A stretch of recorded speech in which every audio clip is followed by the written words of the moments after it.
21세기는 오염의 시대라고 할 수 있습니다. 공기의 오염, 또 강물과 바닷물을 비롯한 물의 오염, 또 우리가 몸담고 사는 이 땅의 오염의 문제는 수치로 접하는 것 이상으로 심각합니다. 최근에도 언론에 보도된 바에 따르면 북극의 빙하가 녹아내리는 속도는 상상을 초월합니다. 나라와 나라 간에도 녹색 성장 운동, 또 저탄소 운동 이런 일을 벌이려 하지만 그렇게 쉽게 이 문제가 해결되어질 기미가 보이질 않습니다. 생활용품의 폐기물, 비닐이라든지 또 스티로폼이라든지 그 외에 PET병을 비롯한 플라스틱 제품의 일회용품에 쌓여져 가는 생활 쓰레기, 산업 쓰레기의 처리 문제는 심각한 공해 중에 하나입니다. 이런 자연의 환경의 오염과 공해보다 더 심각한 것은 인간의 오염입니다. 사람이 죄에 오염되어 있습니다. 이것은 에덴의 아담과 하와에게 뿌리를 두고 있습니다. 에레미야서를 읽다 보면 17장 9절에 만물보다 거짓되고 심히 부패한 것은 마음이라 이렇게 규정하고 있습니다. 하나님이 창조하신 인간의 원래의 모습은 하나님의 형상대로 지음받은 것입니다. 영이신 하나님을 우리가 알고 깨닫고 체험하고 예배하는 것은 지정의의 근본이신 하나님의 형상대로 지음받았기 때문에 가능한 것입니다. 그러나 아담과 하와의 마음속에 불순종으로 인한 죄가 찾아 들어왔고 이것은 타락으로 인해서 하나님을 멀리하게 되었습니다. 예수님이 말씀하시는 오늘 본문의 마음이라는 이 카르디아라는 말은 감정, 사고의 중심을 말합니다. 감정과 욕망과 열정과 사고와 이해의 근본을 이루는 그 모든 것들을 말합니다. 마음이란 생각이고 사고이고 의식의 영역입니다. 인간의 지적인 영역입니다. 성경에 기초해서 보면 하나님을 예배하고자 하는 또 하나님을 멀리하고자 하는 이 종교적인 영역과 사람답게 살아야 한다는 도덕적인 영역이 사람의 마음을 통해서 시작되는 것입니다. 이처럼 마음이란 지정의의 근원으로 사람의 눈에는 보이지 않는 세계입니다. 잠언 4장을 읽다 보면 23절에 이렇게 말씀합니다. 모든 지킬 만한 것 중에 더욱 내 마음을 지키라. 생명의 근원이 이에서 남이니라. 여기 예수님의 마음이 청결해야 된다 말씀하신 이 청결하다라는 카다로스라는 말에서 영어의 카타르시스라는 말이 나왔습니다. 우린 드라마를 좋아하는 분들이 계신데 드라마나 영화나 연극을 보면서 눈물을 줄줄 흘리는 이들이 있습니다. 그것이 카타르시스입니다. 어떤 사건의 이야기, 그것이 꾸며진 이야기든 사실이든 무대에 올려진 어떤 드라마의 내용을 통해서 거기에 감정의 이입, 감정의 몰입을 통해서 우리는 카타르시스라는 세계를 경험하게 됩니다. 여기 청결하다라는 그 단어의 뿌리가 카다로스라는 말인데 깨끗하다, 순수하다 그런 말입니다. 영어로 설명하면 깨끗하다는 표현에 클린이라는 말이 아니라 순수, 푸어한 상태입니다. 회칠한 무덤과 같이 겉으로만 그럴싸한 것을 청결하다고 하지는 않습니다. 내면의 청결, 내면의 성결, 내면의 순결의 문제를 말씀하시는 것입니다. 그릇으로 하면 겉으로는 번쩍거리고 화려한 것 같지만 문제가 많은 양은 냄비가 아닙니다. 순금으로 만든 금그릇을 말합니다. 구약시대에는 제사에 있어서 제사를 집전하는 제사장이나 제물이 깨끗하여야 했습니다. 그래서 제사를 집전하는 제사장을 몸을 먼저 씻게 하고 의복을 정결한 것으로 입게 하였습니다. 제물도 흠이나 티가 있거나 병든 것으로 하면 안 되었습니다. 왜 그러합니까? 외적인 준비입니다. 제물도 제대로, 제사를 집전하는 사람도 제대로 성결하게, 정결하게, 거룩하게 하나님 앞에 나아가고자 하는 외적인 상징입니다. 그러나 그 정도의 문제를 가지고 청결하다고 할 수 없습니다. 제사의 문제가, 제사의 근본이 거룩의 문제라면, 거룩이라는 것은 하나님이 거룩하심으로 우리는 내면의 거룩으로 나아가지 아니하면 그 모든 제사는 마음을 보시는, 중심을 보시는 하나님 앞에서 거짓된 인간의 행위에 불과하기 때문입니다. 마음이 청결한 자란 하나님의 자녀로서의 영적인 성결의 문제를 말합니다. 하나님과 세상을 동시에 섬기지 않아야 한다는 것입니다.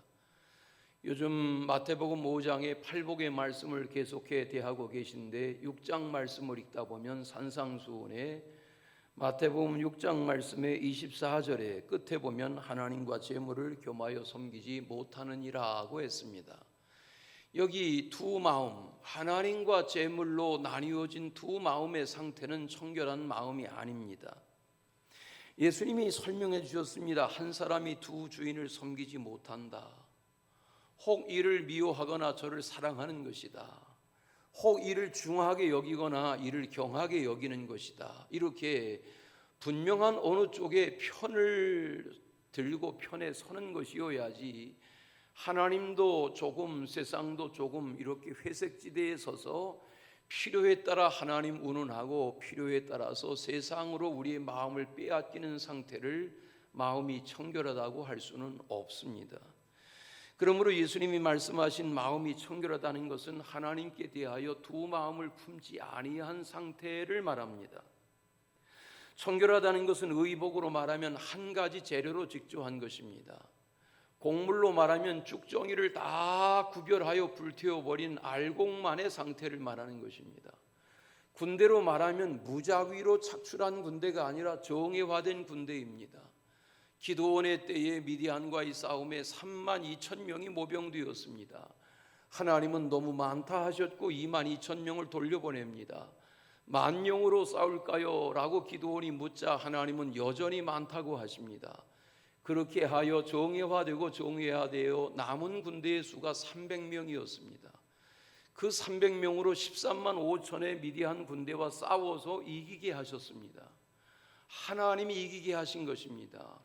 이 300명으로 엄청난 적군과 싸워 이기고 나니까 기드온의 위상이 대단해졌습니다. 그래서 백성들이 입을 모아서 말합니다. 기드온이여, 기드온과 당신의 아들과 당신의 손자의 대에 우리를 다스리소서. 그때 기드온이 나서서 대답합니다. 사사기 8장 23절에 나오는 말입니다. 여호와께서 우리를 다스리시리라. 나나 내 아들이나 내 손자가 너희들을 다스릴 것이 아니라 여호와께서 너희들을 다스릴 것이다. 이 고백이 기드온의 마음이 청결한 상태의 고백입니다. 이와 같이 놀라운 전쟁 후에 기드온은 백성들에게 너희는 각기 자신들이 탈취한 금고리를 가져오라 했습니다. 온 백성들이 기꺼운 마음으로 전쟁에 탈취밀은 금고리를 다 갖다가 겉옷을 펼쳐놓고 산더미처럼 쌓아놓았습니다. 그것을 녹여서 제사장의 의복인 황금 의복 에봇을 만들었습니다. 에봇에는 황금을 실로 직조해서 청색, 자색, 홍색 실과 더불어 금실로 직조하는 값비싼 옷이 제사장의 에봇이라는 옷입니다. 화려하겠죠. 사사기 8장을 읽다 보면 27절에 자기의 성읍인 오브라의 이 에봇을 만들어 보관했는데 온 이스라엘이 그것을 음란하게 위함으로 그것이 기드온과 그의 집에 올무가 되니라고 했습니다. 여기서 주는 교훈이 무엇입니까? 전쟁의 전리품인 승리의 상징인 금붙이를 가지고 에봇을 만들어서 오브라에 두었는데 그것이 음란하게 백성들이 섬기는 대상물이 되었다. 우리는 하나님의 주시는 은혜로 살아왔습니다. 앞으로도 그렇게 살아갈 것입니다. 우리의 건강, 우리의 체질, 우리의 지난 경험, 어떤 공부를 했던, 얼마나 학교를 다녔던, 어떤 사회적인 지위가 있든, 어떤 경제 능력이 있든, 어떤 사회 역량이 있든, 사회 지위가 어떠하든 여러분이 이력서에 쓰실 만한 그 모든 것, 탄생의 배경으로부터 그 모든 것이 나에게서 시작된 것이 아닙니다. 다 그분에게서 주어진 것들입니다. 혜택입니다. 이 전쟁의 상징으로 만들어 놓은 에봇이라는 것도 하나님께서 전쟁의 상징으로 하나님이 이런 일을 이루셨다는 어떤 상징일 텐데, 거기에 사람들이 마음을 두어서 이 에봇을 음란하게 섬겼다고 말하는 것이 무엇입니까? 오늘 우리는 어떻습니까? 여러분은 어떻습니까? 우리가 주여 주여 하며 믿음으로 살아가며 섬기는 대상이 무엇입니까? 우린 살아가다 보면 안목의 정욕, 육신의 정욕, 이생의 자랑에 매여서 이 봄바람에 나무가지가 흔들리는 것처럼 이리저리 세파에 흔들릴 때가 얼마나 많은지 모릅니다. 이쯤에서 우리는 진지하게 스스로에게 물어보아야 합니다. 나 스스로 나의 마음을 청결하게 할 수 있을까? 라고 질문해 보아야 합니다. 그리고 스스로 대답을 찾아야 합니다. 그렇게 할 수 없습니다. 그러면 나 스스로 청결해질 수 없다고 하면 어떻게 해야 청결해지고, 어떻게 해야 마음이 청결해지고, 어떻게 해야 하나님을 볼 수 있다는 말입니까? 예레미야 13장을 읽다 보면 23절에 하나님께서는 구수인이 그의 피부를 표범이 그의 반점을 변하게 할 수 있느냐 하고 질문합니다. 구수인이라는 것은 피부가 검은 사람을 말합니다. 피부가 검은 사람이 그 피부를 표범이 그의 반점을 변하게 할 수 있느냐, 이런 질문을 하시고 몇 절을 더 읽어 내려가다 보면 예레미야 13장에 이렇게 말씀합니다. 27절, 화 있을진저 예루살렘이여 네가 얼마나 오랜 후에야 정결하게 되겠느냐. 여기 말씀하시는 하나님의 요구, 정결한 마음이라는 것이 하나님이 어떤 분이신지, 하나님이 누구신지를 깨달아 아는 마음의 상태를 말합니다. 불순종하고 죄를 범하여 타락하고 인간의 마음이 거짓된 상태에서는 하나님이 누구신지를 깨달아 알 수가 없습니다. 분별할 수가 없습니다. 사도행전 15장을 읽다 보면 예루살렘 회의의 내용을 접하게 됩니다. 이방 사람이라도 모세의 할례를 받지 아니하고는 구원을 받을 수 없다, 이런 주장이 강해서 논쟁이 심하게 일어난 내용이 거기 사도행전 15장의 긴 내용입니다. 한참을 논쟁을 듣고 있던 베드로가 나서서 한마디 했습니다. 그것이 사도행전 15장 9절인데 이렇게 말합니다. 믿음으로 그들의 마음을 깨끗이 하사. 모세의 할례를 이방인들이 받아야 하느냐 말아야 하느냐, 그런 문제 가지고 목청을 높이고 목소리를 높이고 삿대질을 할 때 베드로가 가만히 나서서 하는 말이, 믿음으로 그들 이방인의 마음을 하나님이 깨끗하게 하사하셨다. 믿음의 문제를 말합니다. 그렇습니다. 유대인이냐 헬라인이냐, 할례 받았느냐 할례 받지 못하였느냐의 문제가 아니라 믿음의 문제입니다.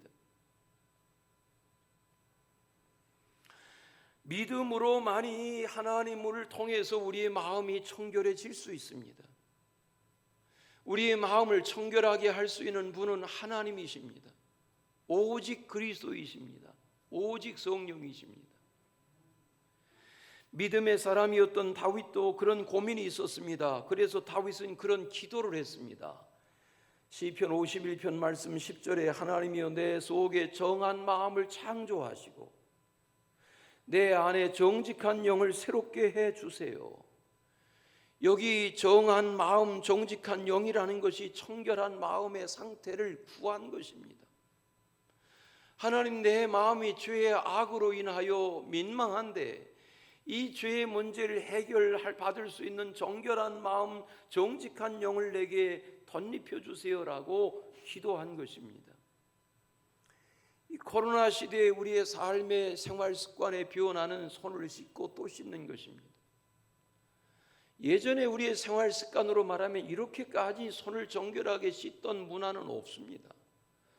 사실 유대인들이 손을 씻는 것에 익숙한 사람들입니다. 예수님과 제자들이 손을 씻지 않고 빵을 먹을 때에 시비가 된 것은 그래서입니다. 14세기 페스트의 때에도 많은 구라파의 사람들이 죽어가는데 유대인의 가정은 죽질 않습니다. 그래서 심지어는 소문이 유대인들이 페스트를 번지게 했다, 자기들은 살아남으면서, 이렇게 오해를 받을 정도였는데, 이유는 유대인들은 삶의 습관이 정결하기 때문에 생활 거처에 쥐 한 마리 범접하지 못하도록 생활 습관을 정결하게 하다 보니까 페스트로부터 자기들의 영역이, 울타리가 보호를 받은 것이 사실이었단 말입니다. 청결하다는 것은, 마음의 청결이라는 것은 이처럼 하나님의 말씀에, 하나님의 구원의 은혜에 예민한 삶을 살아가고자 하는 신앙의 태도를 말합니다. 고린도 후서를 보면 바울은 신앙생활의 태도에 대해서 분명하게 이것을 권합니다. 고린도 후서 7장 1절, 그런즉 사랑하는 자들아, 이 약속을 가진 우리는 하나님을 두려워하는 가운데서 거룩함을 온전히 이루어 육과 영의 온갖 더러운 것에서 자신을 깨끗하게 하자, 여기 청결하게 하자, 깨끗하게 하자 하고 말했는데, 우리의 심령의 상태, 마음의 상태를 어떻게 해서 깨끗하게 하자고 말합니까? 하나님을 두려워하는 가운데서, 하나님을 경외하는 가운데서 거룩함을 온전히 이루어, 거룩하신 하나님의 형상대로 거룩함을 온전히 이루고자 해서 우리의 육과 영이 온갖 더러운 것에서 깨끗해지고 청결해지는 삶을 살아가자, 이렇게 구원하고 있습니다. 야고보도 마음의 청결한 삶이 무엇인지를 분명하게 교훈해 주고 있습니다. 야고보서 4장 8절, 하나님을 가까이 하라, 그리하면 너희를 가까이 하시리라. 죄인들아 손을 깨끗이 하라, 두 마음을 품은 자들아 마음을 성결하게 하라. 자, 여기 야고보서 4장 8절 말씀을 보면 마음이 청결해지는 길을 말합니다. 하나님을 가까이 하라는 것입니다. 그리하면 하나님이 가까이 하게 해주셔서, 우리를 가까이 해주셔서 우리의 이 악한 심령, 더러운 심령을 깨끗게 해주신다는 거지요. 그리고 죄인들아 손을 깨끗이 하라고 말합니다. 손을 깨끗이 한다는 말이 무엇입니까? 마음이 청결할 때 말이 청결하고, 말이 청결할 때 마음이 청결하고, 마음이 청결할 때 인격이 청결하고, 인격이 청결할 때 그 삶이 청결해지는 것 아닙니까? 그러므로 손을 깨끗하게 하라는 말은 내 마음가짐을 청결하게 하라는 요구입니다. 뿐만 아니라 두 마음을 품지 말고 한 마음을 가지고 마음을 성결하게 하라, 마음을 깨끗하게 하자, 이렇게 초청하고 있습니다. 자, 그러므로 성령과 사탄이 함께 할 수 없고 성령과 벨리알이 함께 할 수 없는 것처럼, 빛과 어둠이 함께 할 수 없는 것처럼, 공의와 불의가 함께 하지 못하고 진리와 거짓이 함께 하지 못하고 죽음과 생명이 함께 할 수 없는 것처럼, 하나님을 가까이 하면, 하나님의 은혜와 하나님의 말씀을 가까이 하면 하나님께서 우리의 삶을 청결하게, 우리의 심령을 청결하게 해주시는 줄로 믿습니다. 교회 생활도 마찬가지입니다. 교회가 지향하는 바가 성경적이고 진리에서 벗어나지 않는다면 교회를 대하거나 교회 사역을 대하거나 교회 예배를 대하거나 교회 성도들을 대하거나 교회 전반을 대할 때에 다른 마음을 품으면 안 됩니다. 교회가 성경적이고 교회가 진리에서 벗어나지 않고 있다면 교회에 대하여 함부로 말하면 안 됩니다. 왜? 주님의 교회니까.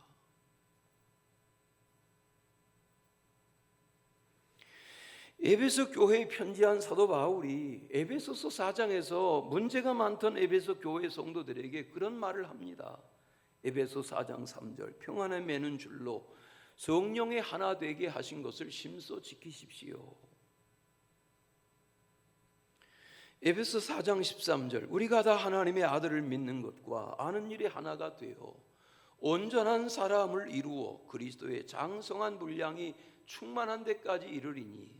15절, 범사에 그에게까지 자라세요. 그는 머리니 곧 그리스도이십니다. 우리가 하나 되어 우리의 마음이 정결해지고 우리의 마음이 닮아가야 할 분은 누구? 그리스도시라는 거죠. 다윗은 시편 24편에서도 하나님의 은혜로 하나님의 마음을 닮아가고자 하는, 하나님의 은혜로 그 마음을 정결하게 거룩하게 청결하게 하고자 하는 마음의 소원이 간절했던 것을 시편 24편에서도 이렇게 표현합니다. 여호와여, 여호와의 산에 오를 자 누구며 그의 거룩한 곳에 설 자가 누구입니까? 곧 손이 깨끗하며 마음이 청결하며 뜻을 허탄한 데 두지 아니하며 거짓 맹세하지 아니하는 자입니다. 계속해서 어떻게 해야 하나님 앞에 청결한 마음을 가지고 살 수 있을까? 이걸 씨름한 모습을 접할 수 있습니다. 바울은 골로새 교회 교인들에게 편지하면서 골로새서 3장에서 마음이 청결한 자로 살아가기 위해서는 이렇게 하여야 한다 하고 가르쳐 줍니다. 위의 것을 찾으세요. 위의 것을 생각하세요. 마음이 청결해지려면 위의 것을 찾고 위의 것을 생각하세요. 땅의 것을 생각하지 마세요. 땅의 것을 지체를 죽이세요. 땅의 지체라는 것은 음란과 부정과 사욕과 악한 정욕과 탐심입니다. 이 탐심은 우상 숭배이니 탐심을 죽이십시오. 이 모든 것을 버리십시오. 뭘 버려야 한다고요? 분내는 거, 노여하는 거, 악한 생각, 악한 의도, 비방하는 거, 입에 담는 부끄러운 말들, 거짓말, 이런 옛사람의 행위를 다 벗어버리십시오. 그래야 마음이 청결해집니다 라고 요청합니다. 마음이 청결한 자로 살아갈 수 있는 길, 오늘 말씀해 보면 마음이 청결한 자는 하나님을 볼 것이라 그랬습니다. 자, 그러면 하나님은 영이셔서 눈으로 볼 수 있는 분이 아닌데 하나님을 본다는 말씀이 도대체 뭘까요? 하나님을 본다는 것은 영이신 하나님의 존재를 아는 것입니다. 깨닫는 것입니다. 체험하는 것입니다. 우리가 보이지 않는 이 공기가 보이지 않지만 이 공기가 실존하기 때문에 이 공기로 우리가 혜택을 입고 사는 것처럼, 이 공기가 오염되면 우리가 질병으로 전염병으로 심각한 사망에 이를 수 있는 것처럼 오늘 보이지 않는 이 영의 세계를 잘 분별할 수 있어야 합니다. 이것이 보는 것입니다. 통찰력을 가지고 알고 깨닫고 분별하고 체험하는 것입니다. 요한복음 1장에 보면 18절 말씀에 본래 하나님을 본 사람이 없으되 그랬습니다. 본래 하나님을 본 사람이 없으되 아버지 품속에 있는 독생하신 하나님이 나타내셨다. 뭐를? 보이지 않는 하나님을 보이는 하나님으로 나타내셨다. 요한복음 14장을 읽다 보면 제자 중에 빌립이 예수님께 하나님을 보여달라고 말하죠. 내가 길과 진리와 생명이다. 나로 말미암지 아버지께 못 간다. 이 말씀하시고 나니까 빌립이 나서서 주님, 하나님 좀 보게 해주세요. 그때 예수님이 이렇게 대답하십니다. 나를 본 자는 아버지를 보았거늘 어찌하여 아버지를 보여달라 하느냐. 제가 늘 말하죠. 우리 삼형제 중에 제가 저희 아버지를 제일 많이 닮았습니다. 체격도, 목소리도, 걸음걸이도, 웃음소리도, 외모도. 저희 아버지 입던 옷을 입으면 저한테 딱 맞습니다. 제가 늘 농담처럼 말합니다. 저희 아버지를 보고 싶으십니까? 저를 보십시오. 제 아버지 60대의 모습입니다. 주님이 말씀하세요. 아버지를 보려거든 나를 보아라.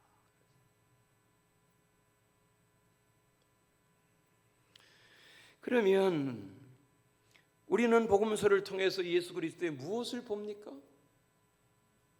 각색병자를 고치시던 예수님, 귀신을 내어쫓으시던 예수님, 죽은 자를 살리시던 예수님, 나사로를 무덤에서 불러내시던 예수님, 풍랑 위를 걸으시던 예수님, 광야의 무리들 베세다 무리에게 엄청나게 먹이시고 남게 하시던 예수님, 그 예수님을 통해서 우리는 뭘 봅니까? 수많은 하나님의 나라 비유의 말씀을 통해서 우리는 예수 그리스도를 통하여 하나님의 무엇을 봅니까? 하나님을 볼 것이며 라는 것이 무엇입니까? 흠과 티가 많았던 다윗이지만 그는 점점 청결한 마음으로 살고자 했습니다. 그것이 시편 16편 8절에도 나오는 표현입니다. 하나님, 내가 여호와를 항상 내 앞에 모시며 그가 나의 오른쪽에 계심으로 내가 흔들리지 아니하리이다. 다윗은 하나님을 옆에 모시고 살고 싶어 했습니다.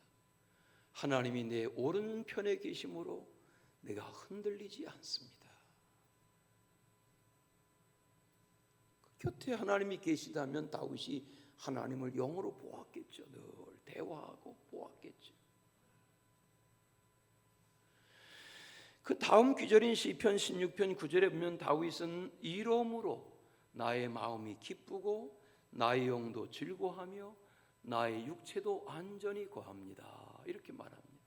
그러므로 하나님을 본다는 것은 하나님으로 인하여 마음이 즐겁고 마음이 기쁜 것입니다. 하나님으로 인해서. 여러분 사순절이 고단하시죠? 제가 38년 목회하면서 질병으로 예배를 사순절을 지키지 못한 적이 처음인데 사순절이 고단하시지만 사순절 난 상관없어 그러는 분들에게는 뭐 할 말이 없지만 그래도 직장 생활하면서 새벽마다 일어나서 새벽 4시부터 전쟁을 벌이고 이 사순절을 경험하는 분들의 새벽에 보여지는 하나님의 은혜는 다른 것입니다. 하나님을 보는 것입니다.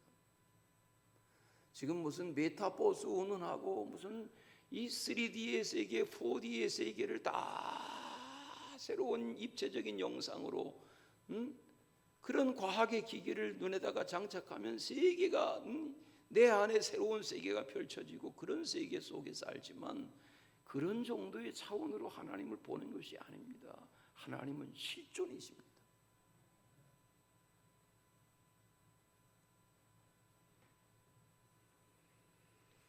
시편 17편도 읽다 보면 다윗이 또 이렇게 15절에서 고백합니다. 나는 의로운 중에 주의 얼굴을 배우리니. 여기 보니까요. 나는 의로운 중에 주의 얼굴을 배우리니 그랬어요. 주의 얼굴을 배우리니. 여러분은 지금 여러분의 얼굴을 못 보시지만 제가 여러분의 얼굴을 보고 있거든요. 눈을 뜨고 있는지 감고 있는지 졸고 있는지 다 제가 보고 있거든요. 머리가 너무 길어서 떴는지 안 떴는지 구별이 잘 안 되지만 보고 있거든요. 다윗은 말해요. 나는 의로운 중에 주의 얼굴을 배우리니.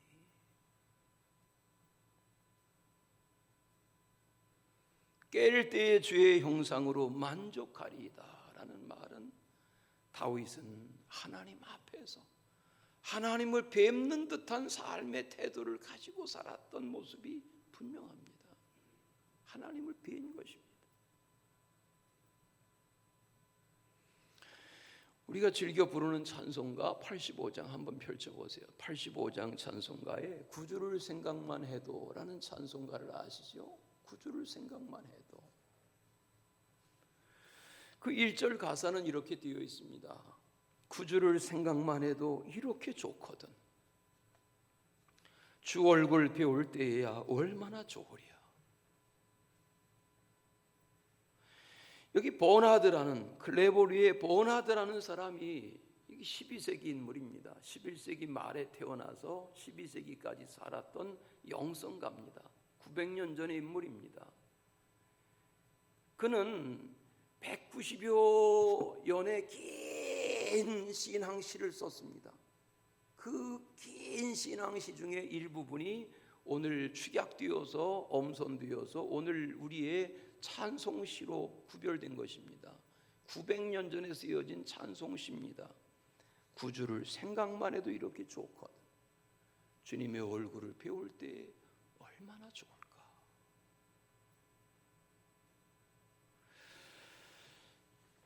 145장 찬송가 가사도 이분의 가사입니다. 우리가 부르는 262장 날고 원하신 예수님, 그 가사도 이분의 가사입니다. 그의 책 중에 900년 전에 쓴 기독교 고전인 그의 책 중에 여기 화면에 보여드리는 이 책이 아니고 이 책. 네, 이 하나님의 사랑이라는 이 책은 900년 전에 쓰여진 책입니다. 대단한 책입니다. 거기 보면 그는 인간의 육체의 5가지 감각, 오각, 촉각, 미각, 후각, 청각, 시각, 이게 오각이죠. 이 오각, 사람의 육체에 오각이 있는 것처럼 육체는 오감을 통해 존재할 수 있듯이 하나님의 사랑도 마찬가지입니다.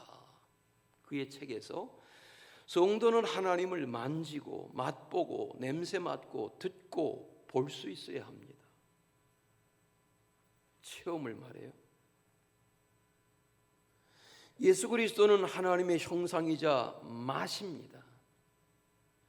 그리스도를 통해 우리는 하나님을 맛보고 체험하고 말씀을 듣고 보게 됩니다. 이렇게 설명합니다. 4세기의 성 어거스틴이 하나님은 아는 것으로 하여야 한다 이렇게 표현했다면, 여기 보나드는 하나님은 체험하는 것으로여야 한다 이렇게 강조했습니다. 하나님을 오감으로 느끼라 말입니다. 보고 듣고 향기 맡고 만지고 영이신 하나님에 대하여 그런 실존을 체험하는 세계로까지 나아갈 수 있어야 한다는 것입니다.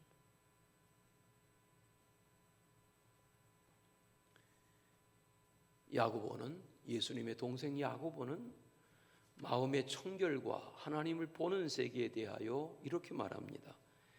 야고보서 1장 17절 세 번역으로 읽습니다. 온갖 좋은 선물과 모든 온전한 은사를 위에서 곧 빛들을 지으신 아버지께로부터 내려오게 하셨습니다.